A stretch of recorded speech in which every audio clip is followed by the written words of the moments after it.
Welcome, everyone, to another episode of the Well Self Podcast. I'm Nicole. And I'm Coach.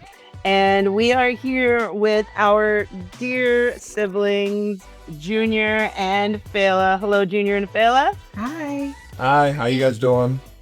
We are doing well. We are excited to be here with you today. Today, we're going to be talking about something that's important to all of us. And we've invited Junior and Fela to join us because they're really great examples on this topic. We're talking about intentional spending and budgeting and connecting to our financial wellness dimension and making sure that we are considering how our finances flow in our homes. So we asked Junior and Fela to participate in this episode because if you've been listening to our show, if you've listened to some of our conversations, Junior has been a part of them, and we've done previous episodes.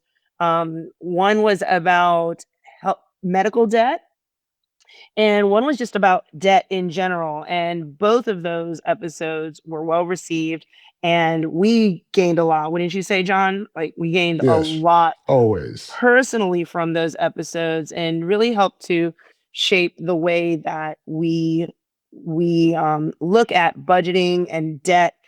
And Junior, as we've said before, he is a debt consultant, a private debt consultant, and he's worked in the field of debt reduction and financial freedom for a long time. Junior, can you just refresh our listeners about what specifically it is that you do in your work?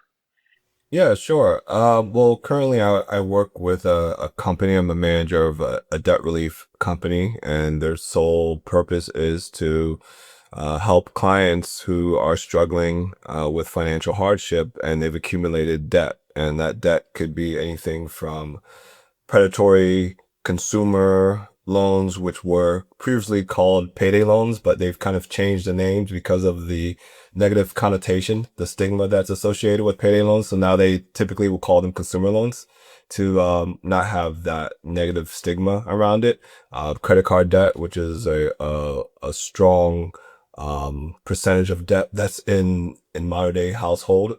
It might be number 2 behind student loan debts, 2 or 3, somewhere around there.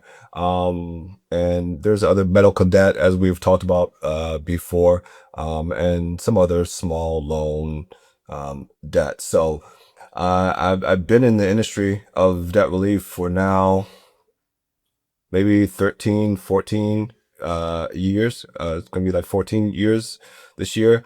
And I've worked with law firms for years, doing debt negotiations, debt settlement. I've helped to start debt settlement tech companies. I was a SME, and providing just my knowledge and my information to help start some tech debt settlement companies that are still in business today. I've worked with medical debt companies. I've worked with big name debt settlement companies. I've worked with mom and pop debt settlement companies. My resume goes on and on for just working within this industry. But it's just really debt negotiations and helping people who have financial hardship and just getting them out of debt so they can live a life of debt freedom. So that's what I've been doing. And that's awesome. And with that, I've loved not only your work and how you've helped people, outside of the family, but also the mindset you have surrounding how money flows in your home. And that's something that both you and Fela have been integral in your home, setting up a foundation and what you feel is important and how you spend your money, and to keep you and your nuclear family out of some of the pitfalls that you've seen in your work. Yeah, absolutely. I realized that, my work doesn't just exist in my laptop where I literally carry everywhere. As long as I have Wi-Fi, I'm working. But it's also in our home. It's a way that we communicate with our kids when, I'm out with either Josiah or Olivia, which are two kids, there's a lesson there. If we're in the store and, what does something cost, or, why is you count the money. Recently I took Olivia somewhere and she wanted to buy something and made her do the entire transaction, so she could understand, that she's a member of society. It doesn't matter how old she is, you can still engage in commerce and feel money, understand, the purpose of why we go into certain places, and how conscious we are about our spending, and how to be educated about it and to avoid certain pitfalls. So it never stops. It never stops. I think that's beautiful. So let's jump into the question like, why is budgeting important? It's our roadmap. It's in my line of work. Not even just it's twofold. So in our household, budgeting is the way that we can allocate our spending. I guess by pure definition of what you're doing every month or bi-weekly. Some people do it bi-weekly, so you can understand that your money should have a place to go. And in my field, in my line of work, a lot of the people that are in financial trouble are because they don't understand how to budget properly. They don't know how to set those roadmaps, because it's not just a lack of financial education. Just budgeting is not a sexy thing to do. It's kind of boring. People don't want to deal with that. It's much more exciting to spend than it is to save and allocate spending. But I guess to answer your question, it's about just creating a roadmap. But a lot of people, reason why when I speak to them and the people that I'm helping get out of debt, is because they don't know how to set up that roadmap, or they're disinterested in setting up that roadmap. So they fall into debt because they're not allocating their spending properly. So And I if you want think to touch on that. viewing it as a roadmap is a great way, because a lot of people see budgets and they think, oh, this is constricting. It means I'm not going to be able to spend the way I want.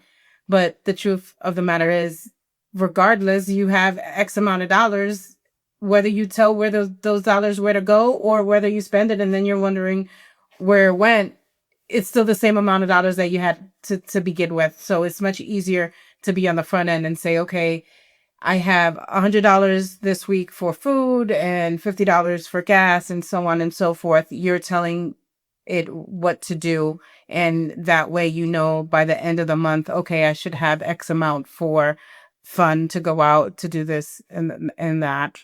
And then you're also able to see the trends monthly. So when you begin budgeting, it normally takes about 3 months for you to see the trends. Oh, we spend way too much on Right. food. That's a good That's point. that's our Yeah. biggest thing. Yeah. So when we first started budgeting, we realized we would go to the store 5 to 6 times a week, so we would decide, hey, this is what we're going to eat today. Oh, okay. Well, we need like 6 more ingredients. So we'll head to the store to get those 6 ingredients. The next day, same thing. So we're spending all that money. So what we started to do was creating a meal plan for that week. Okay, these are the 6 things that we're going to need. This is what that we're going to eat. These are the ingredients that we need. And then we'll go shopping on one day a week to do that. And that helped us not go to the stores often. I mean, yes, we still go multiple times a week, every now and then, but not for so much like we did before. Yeah. Real quick, I'll just add to that. That also, when you're budgeting properly, the unexpected that's going to happen, it makes it less painful. When the unexpected happens. Not so many households. I don't know what the statistics are of how much money. You probably know this more than I do, but how much money the average household has in savings. But whatever emergency fund that you have, when you're budgeting, when the unexpected does happen, even if it's over whatever you have in savings, because you don't have all these other incidentals that are happening that aren't properly allocated, you can be a little bit more prepared, as opposed to if you're just out here spending, going to whatever grocery store, every other day, and not really having a way of managing what your spending is. When those unexpected life events happen, you're going to be behind the eight ball, so to speak. It's going to be a lot harsher for you to deal with when it does, as opposed to if you're budgeting and spending properly. That's Yeah. once you have savings. Yeah. Because it'll take a bit to, depending on your life situation, to build a savings. So the key would be to live under your means. Right. But it depends on everyone's situation, because regardless, you have people who are living the bare minimum and still are not making enough to get there. So you hear people or budget people or finance people always giving, and let's won't give say the the names. disclaimer, we're not Yeah. financial advisors and all Thank that. you. Yeah, for sure. Like that 100%. And that was something Yeah. that we could have said at the top, but thank you, Fela, for bringing that in. We're not financial advisors. We're having, again, a conversation between siblings about budgeting. So we went from not having any, living paycheck to paycheck, not having any savings. And you would hear people, oh, stop going to Starbucks, stop buying this, stop buying that. But the truth of the matter is, if you're not making enough money, it doesn't matter if you buy an $8 latte. If you don't, if your paycheck is $7.25 an hour, you know, and you're doing 40 hours a week and you have kids, and it's, you know, the struggle is there for a lot of people. So Yes.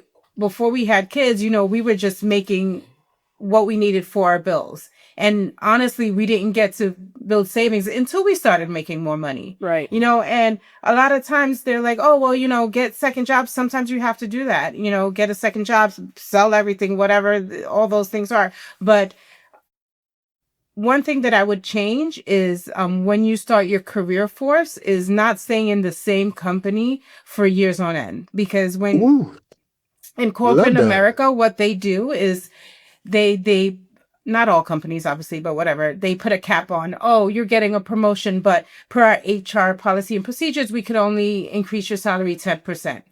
Right. But if somebody's coming from outside of the company, that salary could be 50% more, you know? So they pigeonhole you. yeah. So, you know, have as much respect for the company as the company has for you. Move every 2 years and increase your salary, you know? Right now the job market's tough, you know, out there. It's hard to get in places, but because of the things that we put in place and the savings that we saved up, when I got laid off in December, we didn't have oh my God, where's our, you know, next food bill gonna, you know, how are we gonna pay for it? We have savings. We purposefully live under our means. When we bought this house, we made sure we could have bought a house that was double the size, double the price, but we were like, first of all, for what? I don't want to clean all of that. And if something like that were to happen, we would be in a bad predicament. Right. So, you know, you have to, that's another tip. I'm sorry, I'm all over the place, but as your salary increases, don't increase your lifestyle with it automatically. Set yourself up to where you can create a savings, you can budget everything that you need. And then as it keeps going up, you can increase as well. Cause you also don't, you know, you want to see the fruits of your labor, but just don't, if you get a 15% raise, don't raise your lifestyle 15%, maybe 5%, and then put that 10% into savings and investments and stuff like that. You know, I love that you are encouraging people to take a step back and look at your budget in terms of different aspects of your life. How did you start to determine what would and what wouldn't work for you? What was in addition to what John Junior does for work, what was it that started to get your mind wrapped around, all right, we've got to come up with a plan for how we spend our money? What I'll speak for me a little bit. I don't know if you'll agree with it, but I don't think there was so much of a turning point. We'll be super transparent with you guys. When our first home that we lived together, which was our first investment, which was a condominium. You know, this is during 2008, 2009, and we, you know, we lost our condominium. Yeah, We bought it right before the recession. the worst time. I mean, we didn't got know a it was condo, yeah. yeah, we got a condo. We didn't know it was the worst time. We actually no, Obviously. we purchased it actually in 2006, and then everything bottomed out 2008, 2009. So around that time, I think that's when we lost our condominium.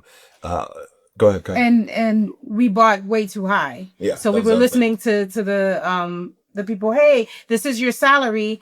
You know, you could get this much apartment or this much condo. So we're like, oh yeah, you know, we can afford it. But it was way, even though technically the numbers showed that we could afford it, we really couldn't. Yeah. With the salary where it was.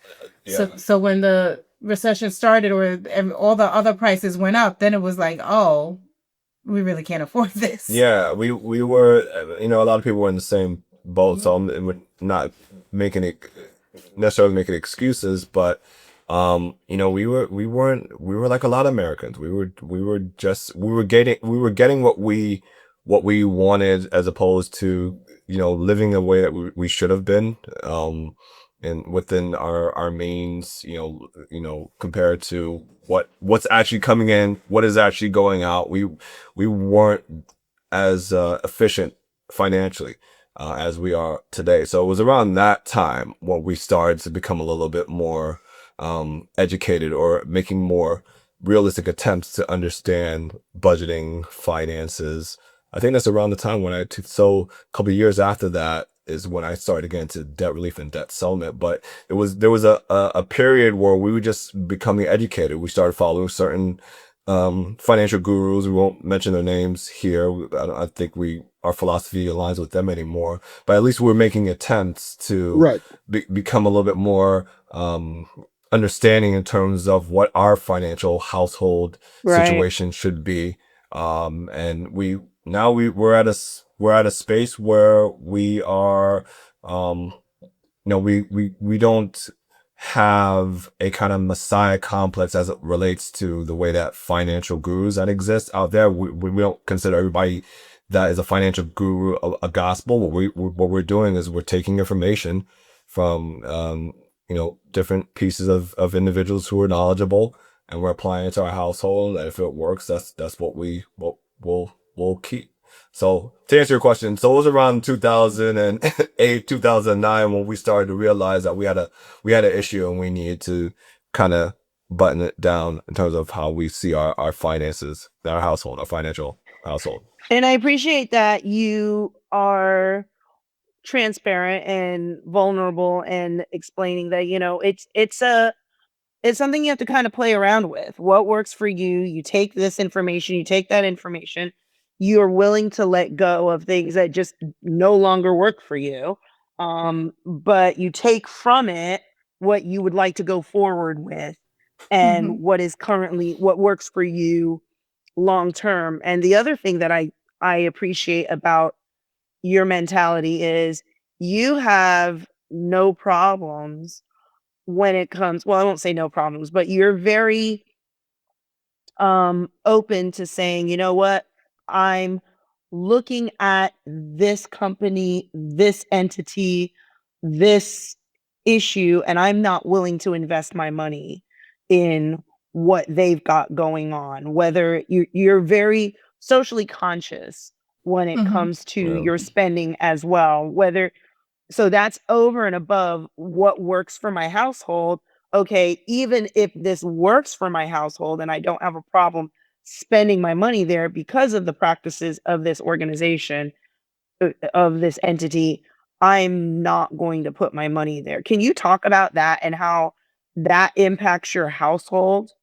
Yeah, that is harder to do Yeah. because you have the Walmarts that make it way easy to go there, find everything that you need for a cheap price, but you don't necessarily align Absolutely. with how they treat their employees and all that good stuff. I stopped shopping at Target last year January, so we haven't been there.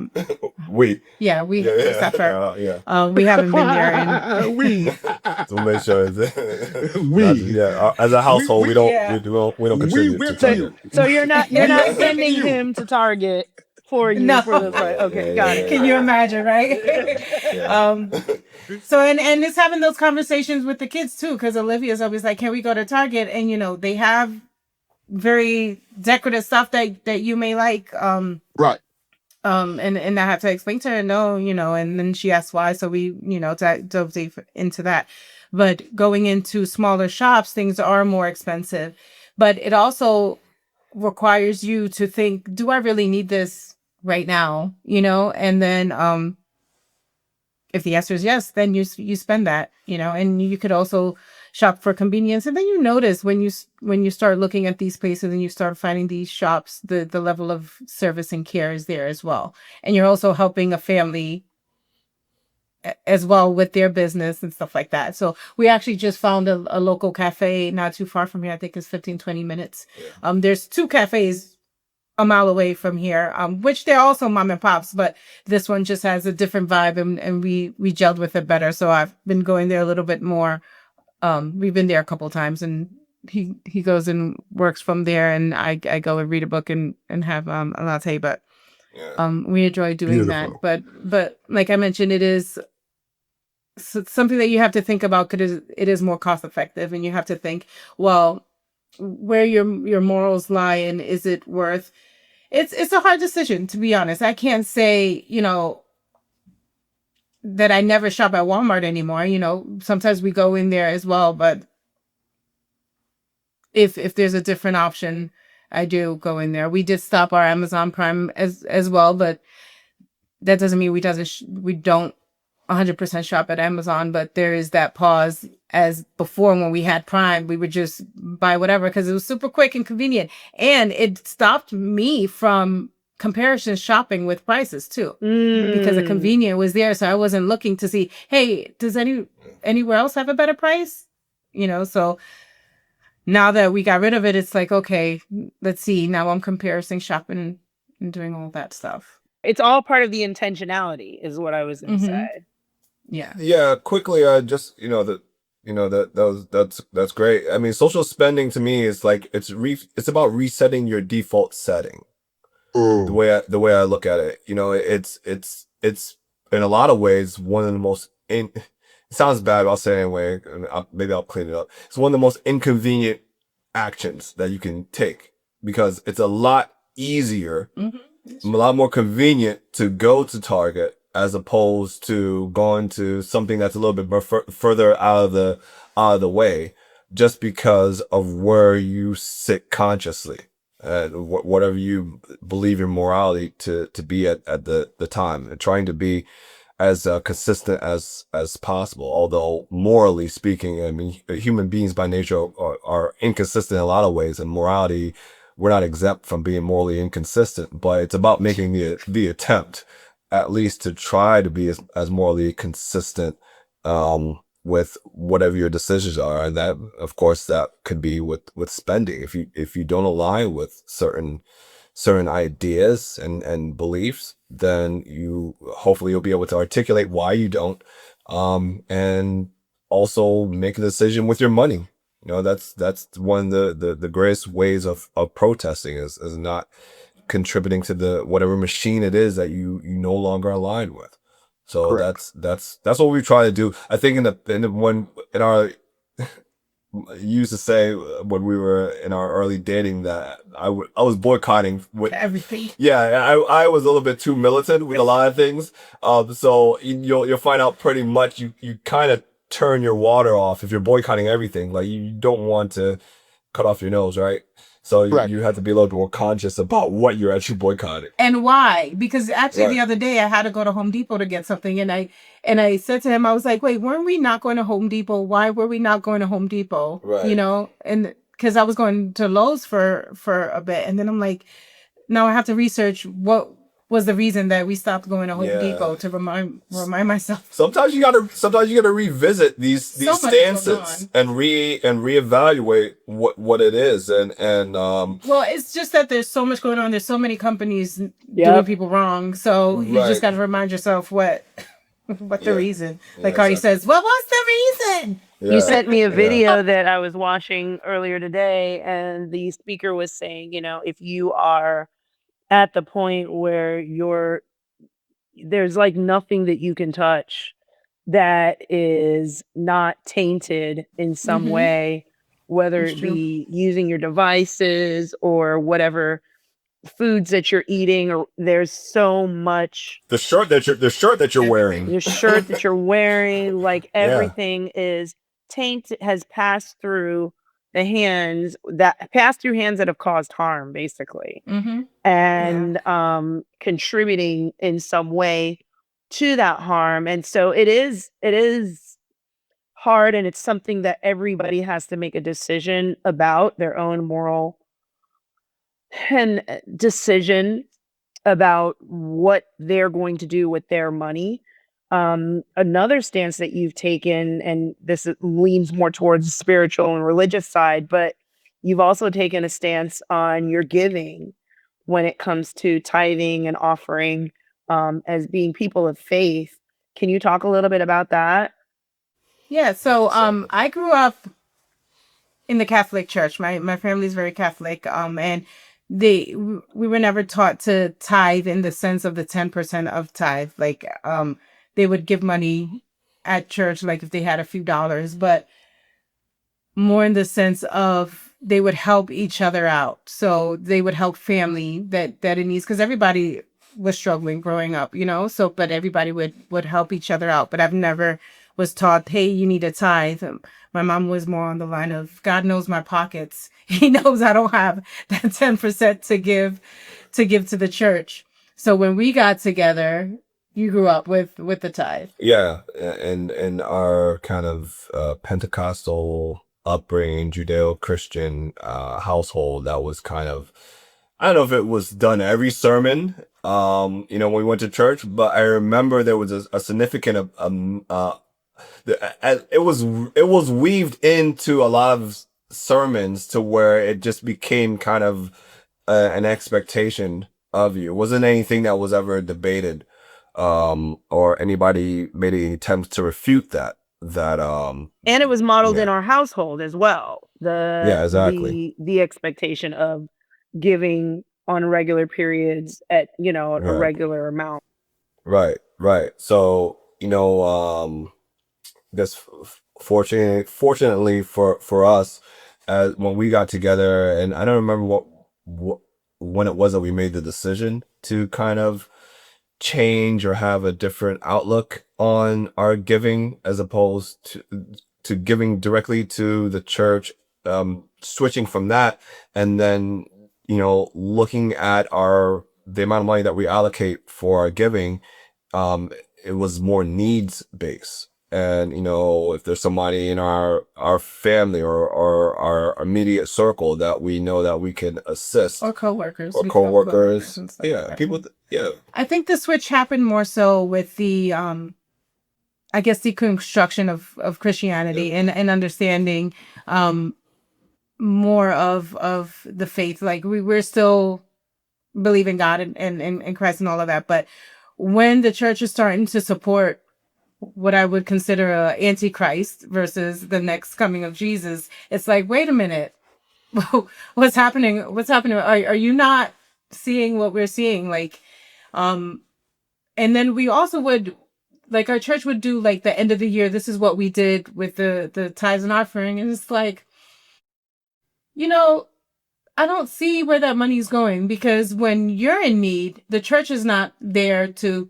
not all churches obviously, but they're not quick to help you. They're like, hey, find your community. So when the church helps you, it's the people within the church that's pulling money out of their pockets to help you, Yeah. not money that people gave to the church to help you. So it's like, wait, so you want us to give to you, but you're not going to help this family that's in need. You want me to give my money to that family as well, and then give to you. Yeah, you don't have that. You don't have to.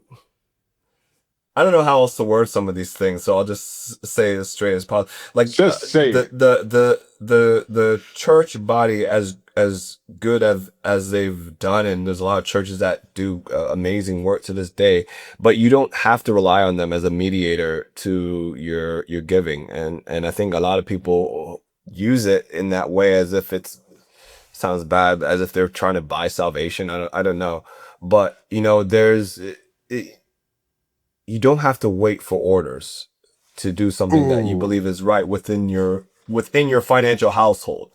You don't have to wait. It doesn't have to be a collection plate in order for you to feel good about yourself. And it's not really about being feeling good, although that's kind of like a byproduct of doing something that you feel is right. But it's about seeing the need, and it goes back to budgeting and spending, knowing that what your budgeting and spending is, and knowing that you have the allocation already for those funds. And it's not like something that you have to kind of go, well, let me see if we know the money's already set aside every month. Let's just apply, allocate a certain amount of a percentage to, somebody who, needs whatever it is that they need. And then we move on. You can see Yeah. where the need is. Like you have conversations with people and they mention things and you're able to see it, or even like small things when you're at a supermarket and you see somebody being very particular, because we've been there too, where they're in the line and they're like adding things up and they're okay, well, let me take that back, and it's like, oh, I'll cover the difference and stuff like that, so you don't right. have to worry. And being th- careful with that, because some people could be prideful and not want to accept it, but Yeah. y- There's shame it's shame sometimes based, with it, it, yeah. yeah, with it. But yeah, I and again, we're not preaching to anybody not to, to not give to the church. I'm definitely not saying that, but we're not fearful that we're going to be struck down because we don't give our 10% every, and we still may give to the church, or give Or to to groups or specific, communities that are yes, connected to the church. We're not anti specific giving to, funds. yeah, but we just realize that we have the power to do it ourselves, and to get to those individuals directly. So we do it. I believe that. I agree with that. I support that. Being a retired pastor, being a son of a pastor, I can recall my parents leaving a church because that topic was talked about so much, about the 10% and the tithing and the shame that was associated with it when people did not participate in it. So I take my hat off to you guys for y'all stance on that because I'm in the same boat. I have a hard time giving to certain organizations, but if I see a need um, within my brother or my sister, I am willing to go in my pocket and take care of it. I'll call my wife and say, "This is a need. This is what I've encountered, and I like to participate in helping with this here." So I totally agree with you guys on that because Fela, you hit the nail on the head when you said, "Okay, we're taking up this money all year long. They say we're bringing this money into the storehouse in order for the storehouse to be able to help others. And then when there's a need that come up, a lot of the needs are being pushed to the side or not even recognized. Or if it is brought to the table, it is brought toward the congregation again for the congregation to go back in their pockets again for money that we have already given to support these needs. So I truly agree with you on that. And like I said, my parents, I could say that's what started my dad's church. He pulled away from that type of environment because he didn't feel it was right. And I remember, I think I was like 15 at that time.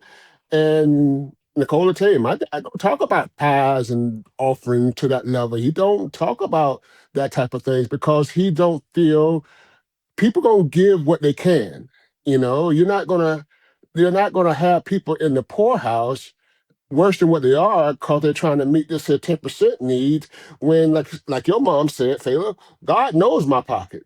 He knows your light bill, he knows your mortgage, he knows the Hmm. needs of your kids. And I don't agree with that. I truly don't. I applaud you guys on the way you guys are approaching this and looking at this here because I feel like it's tying into, Nicole, am I wrong? More like our meal prepping. You meal prep your money similar to the way we meal prep for our diet. So you know where your money going and where you are putting your resources. Same where's my eating. I don't eat everywhere. I won't. I don't support my money in certain restaurants. I will not. If I have to eat out, I prefer to go to a mom and pop. I prefer to Mm-hmm. go to somewhere local to support that local business or that establishment. And because, like I say, the hospitality is better, the kindness is there. You can see the expansion of the future of the kids. We were just in Jacksonville, and I was so sad. Our local establishment that had been there forever, Jenkins Barbecue, was gone.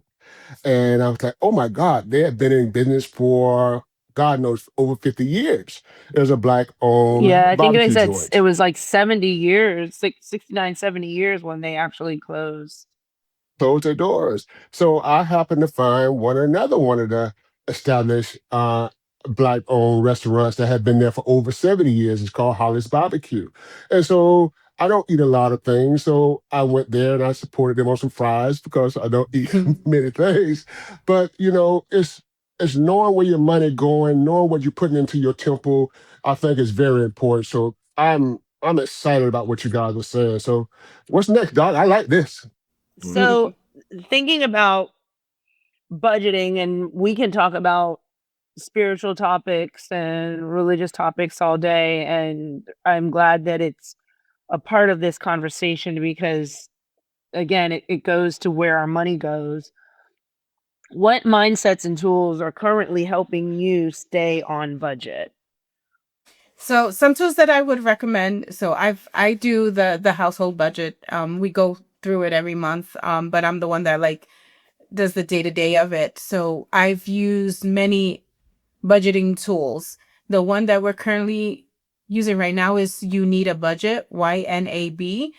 They do charge for it. And I will say this is the best one that I've found so far.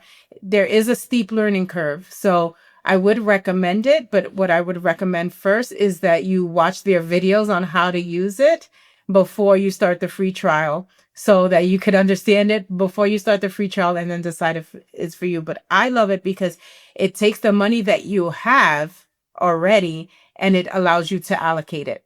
Most budgeting tools say, hey, I'm going to make this much in the future, like this month. So Projections. then it does projections instead of what you already have. So I would love like the ability to do both, but I haven't found one that lets you do both because I like the ability. Hey, I have $5,000. This is what we're going to do with the $5,000, but I have $5,000 coming in. Let me project what I'm going to do in the future. But You Need a budgeting tool has allowed us just to budget much easier, and it connects to your bank. It connects to most things except for American Express. For some reason there I have to physically go through um something with the legalities for them. So that's a budgeting tool that we use. Books that I recommend would be, I forget the name of the book, but it's The Budgetista. Tiffany Alici, I think is her name. I think the book is Yes, The there's Budgetista. the budgetista. We'll make Yeah. sure everything that we talk about is linked and Yeah. referenced when we drop the episode. That's a great starting book for people who are just starting on a budget. She's amazing with, hey, this is how you start off. So she was a preschool, I want to say a preschool teacher, and then she got into figuring out finances for herself, and then she became the budgetista, which is amazing. And then also Ramit Sethi, he has Ramit Sethi, he has Podcast. a podcast which is great to listen to, and he also got a Netflix show. Yeah. His book is I'll Teach You How to Be Rich. And he also has a journal, which is extremely helpful. You can do It's like a both. it's like a workbook. Yeah. And the show on Netflix follows, I think, like 4 to 5 couples or people that going through their journey. And what's great about the couples that they chose is that they're all over the place in their journey. Some are living paycheck to paycheck, and then you had this one lady who was a multimillionaire that didn't know how to budget or how to spend, and was, it's a good show to watch. So those are 2 books that I recommend, and podcasts to listen to as well. They both have podcasts. Yeah. Yeah. And then was that your recommendation? The financial anxiety workbook? Actually it was mine. It was Oh, my okay. Another one. recommendation actually because working coming at it from the mental health side, just knowing that sometimes when you start talking about budgeting, sometimes the reason that people don't face some of these things is the anxiety that they feel. We this Right. season, to accompany this episode, we also have an episode where we spoke into a financial planner, and just having the conversation with her and understanding, the difference between the moneyed spouse, the non-moneyed spouse, those people in a relationship who are ready to get hands on with the finances, and those who are not, and where we all come from with our finances, our stories that bring us to where we are now, the reasoning why we handle finances the way that we handle them. The financial anxiety workbook is a tool that I recommended to clients who have had, concerns and just the hesitancy to actually address what's going on financially. And that resource could help with just making some things apparent, bringing some awareness to individuals about why they handle their money or why they choose to shy away from handling money the way that they do. And highly recommend that our listeners, anybody listening to this episode, also take a listen to the episode that we have with Jennifer Lee that's also about handling finances and how, putting up some foundations to handle your household finances. How would you encourage people moving forwards, perhaps even in the shift of financial situations? Moving forward, as the shift is happening externally, or what's happening in their household, or Both both. externally Both. and internally. Man, it's. Let me think about that. I'll let you answer. It's a difficult question, Right. because no matter how prepared you, I guess I'm kind of answering. No matter how prepared you are, um, you know, gas going up to $7 a gallon, you can't necessarily be prepared for that. So Gas is high, y'all. Gas is high. a lot of things are happening because of what's going on politically. And just You know? groceries too. You can see we've been budgeting obviously for years. You can see the difference in the groceries from so many years ago to now. It's like it's insane. One thing I recommend, if anybody brings it up, I usually offer to sit with them and go through their budget and try to help them go through the budget, not letting them know that the first 3 months is gonna be, scary. There is a lot of anxiety if their income is less than what their bills are. You're gonna have to make decisions on what bills is gonna get paid, what bills is not. Like, that's just what it is. If you bring in 5,000 a month but your bills are 7,500, you got to make some decisions. We Right. had to make that decision when we got laid off the student loans. We're about to forgive ourselves. Like, where is it at? Have we been paying on that for over a decade?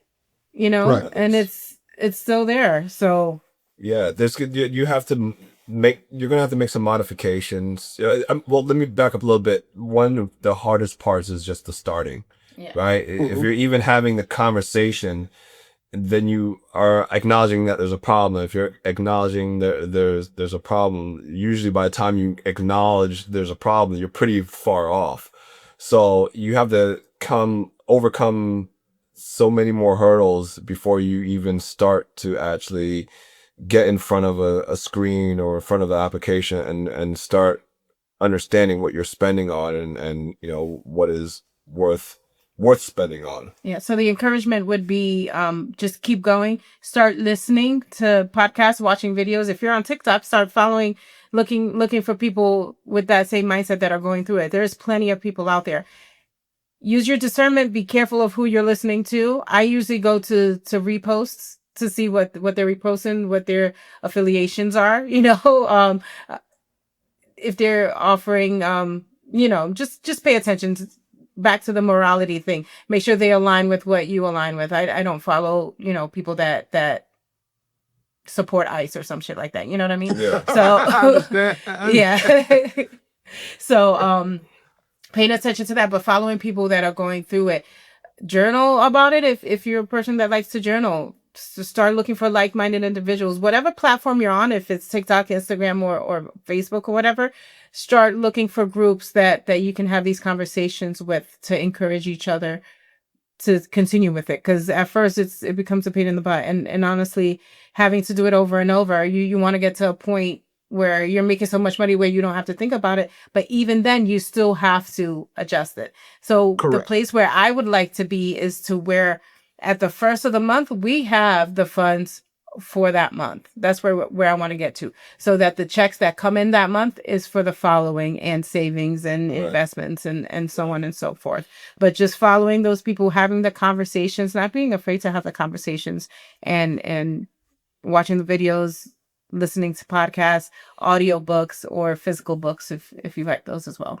Yeah, because at some point, once you, our mindset, because we've been doing it for so long, is to not just, oh great, our budgeting is great, we have enough money for our household, we might be able to go on a trip here and there. We're at a place to now, what do we want to do for the future, whether it's investing, whether it's purchasing another property somewhere else. So like one of the books that I'm listening to now, it's a long book by Tony Robbins, Money Masters, and the kind of the baseline of it was, he went, and he's an influential individual, speaker, orator, and he's went to go speak to different individuals who were successful financially, whether they were successful in the stock market or investing, and so he kind of took a lot of those principles. I don't know how many people it was that he actually communicated with, but he basically took all those principles of highly successful people financially, and he put it in a book. So it's a great book. It's a long book. I've had to restart it a little bit, because sometimes I'll fall asleep with it and I have to restart it again. It's a heavy book.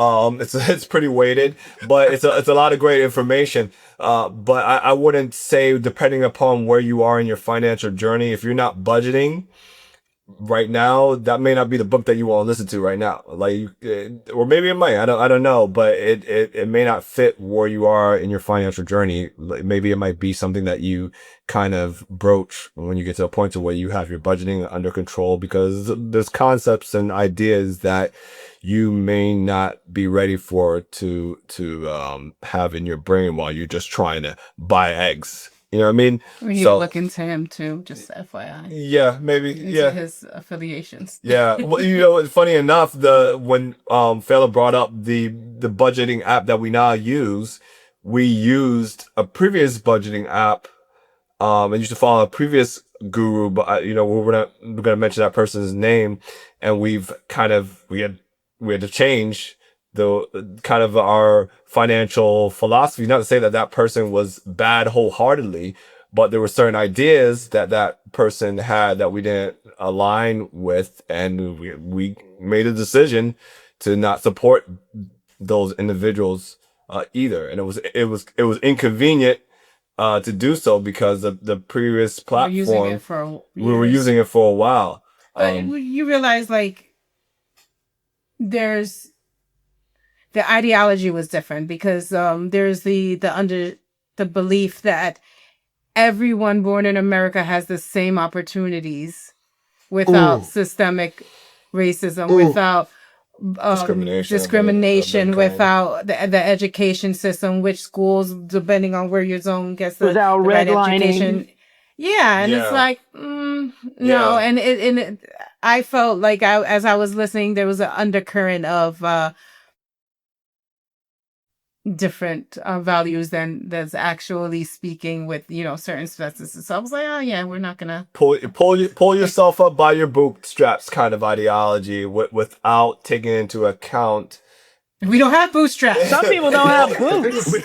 Some people don't have boots. Like, how are you pulling yourself up by your bootstraps when you don't have a pair of boots? So there's like, imagine if a system prevented you from having boots. Is the other part of the conversation, is that there was a system that purposely prevented you from having those boots. And if you're not speaking to that and you're expecting for me to pull myself up by my bootstraps, it's kind of it's not just a simple paradox. It's a complete contradiction of what you are stating exists Hmm. in the greatest country in in the world. So it, it goes back to just where are you spending your money? Just being conscious Hmm. and just what is good for your household. To kind of sum up everything. We Yeah. are.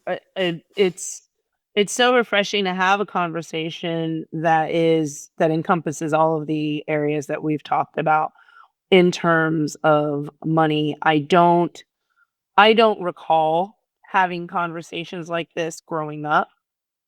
I don't recall these conversations being held growing up or being presented, and so everything that you've brought into it as far as encouraging people to do their own research, figuring out what works for their household, their moral code, all of that. That's not just something that I feel is important for us, but as a model to our children and the next generations to build generational wealth in our community. We have to be able to know how to manage our money. We Mm-hmm. all have too many relatives who we've watched squander money, and if we want to eventually have boots to, pull ourselves up, we have to create those resources within our community because it's obvious it's not going to be given to us, nor do I necessarily believe that it should be, but we don't want to start out as a disadvantage, and too many times we have, whether that disadvantage has come from what's imposed on us or what we have allowed to continue. And having these conversations, to me, is our way of halting some of that, halting what has been allowed to continue in our bloodlines, in our, family community, serve as an example for our children. I know that we all here, like you said, you have conversations with your kids. We have conversations with our kids. We talk about what is feasible and what's not. Um, for our pockets. So having those conversations is the way forward to me. It's one of the ways forward. These conversations are integral to how we as individuals and a community move forward. I think the word deconstruction, like you said, Fela, is important. I think we're learning to reevaluate some things that have been put inside of us or taught to us. And I don't think there's nothing wrong with that. I think that is great. I even listen to you guys talk about people you may have followed or listened to in the past and may no longer serve or bring that you want to acknowledge anymore, because we all have to start somewhere, and we grab the information that is given to us as we're researching and as we learn. And it's like school, you're going back through kindergarten again. You're going back Mm-hmm. to kindergarten, you Hmm. go back through the 12th grade. Same thing with everything we've learned. We've had to break down some things and go back to the basics. Say, okay, yeah, that sounded good before, but it don't. No, no, no, no. I don't agree with that, and we let that go. I think that's a part of the growth, and I see that even in my health journey. Even with anything I do, there's a point where there's people that oh, that's not bad. Then a couple of years later, as my mind matured, it was like, Yeah. that ain't Like, well, I did not that. see that. did, Yeah. did he say that before? Did he Yeah. say? And so we grow in this here, and I think that's a part of the evolving of whatever wellness part we're in right now, whether it be financial, whether it be health, whether it be mental, whatever stage of wellness we're in is in a growth period. And I'm very proud of you guys. And I thank you guys for just sharing this here, because just your just the way you guys are laying things out makes a lot of sense, and I'm thankful for you guys. Thank you. We appreciate Yeah. it. Yeah. Hey, Jinx. before we wrap up, is there anything that anyone wants to say to just kind of sum up, where we are right now in ending this conversation? I'll be brief. Just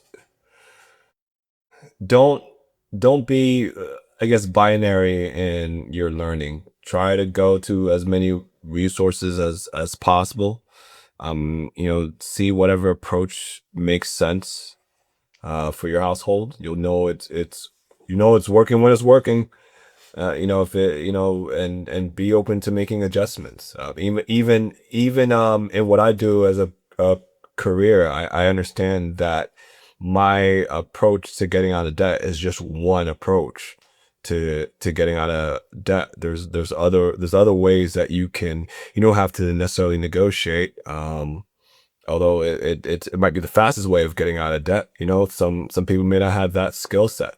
You can learn that skill set. There's other ways to know be mindful of what you're doing in terms of your household, and just don't go to one resource, and be open to Mm-hmm. multiple resources, and be open to making those modifications if you have to change that ideology, if that ideology doesn't sit well with you. So And mine would be when they start making the budget, you might get discouraged because the money is not where you want it to be. Don't allow that to stop you from trying. So just continue trying, research different platforms to help you go through it, and just try it, continue, do it for a couple months, and see how it can help you, and figure out how you can get increases in the current job that you're at. What can you do to gain more money, get different certifications, knowledge, but also don't give away all your hard work without the increases. You're going to want to show them that you can do this work, but also not give it for free for so much time to where they're taking advantage of you. mm, I love that. I like that. I also like, I know we're about to wrap up, Doc, but I like to ask Fela a question because she hit something that struck me about the staying in a position for a period of time. Um, I like your ideal on that, Fela. What do you see that more in this here world today, that we need to adjust ourselves because of the companies either get comfortable with us? What's a good word for us? I'm trying not to be derogatory, but like you say, they'll hire somebody from the outside and pay them 50% more than they pay us, but won't get us to that status. That concerns me. That it really concerns me to see that, because I know we've all experienced it, Hmm. and I'm trying to break that cycle myself. So, would you like to elaborate a little bit more on that?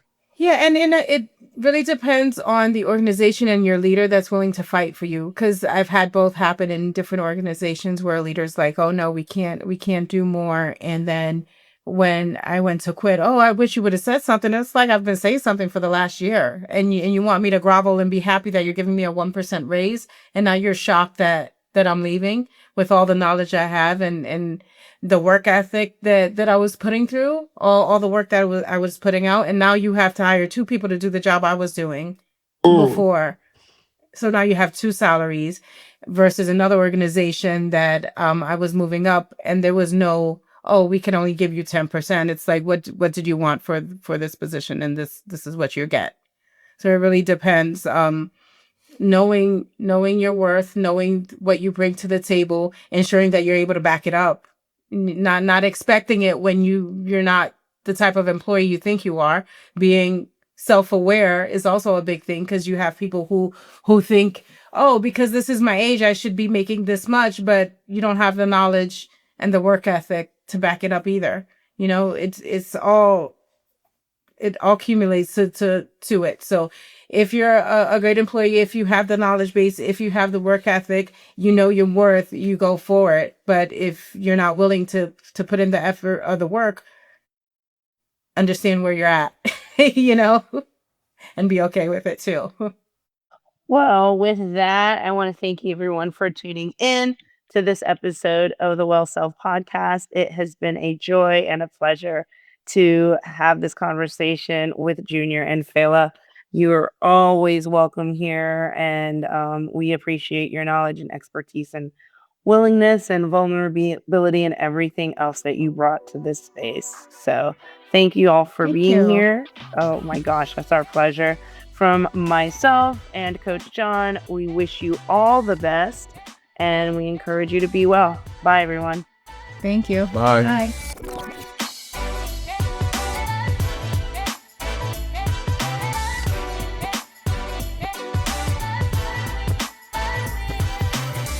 The Well Self podcast is for educational and informational purposes only and is not intended as financial, investment, tax, or legal advice. Listeners should consult a qualified professional before making any financial decisions. Any products, services, books, or resources mentioned on this podcast are shared for informational purposes only. Unless explicitly stated, they are not sponsors of the podcast, and no endorsement is implied. The views expressed by hosts and guests are their own and do not guarantee any specific outcomes. The Well Self podcast and its hosts are not responsible for any actions taken based on the content shared. By listening, you agree that you use this information at your own discretion and risk.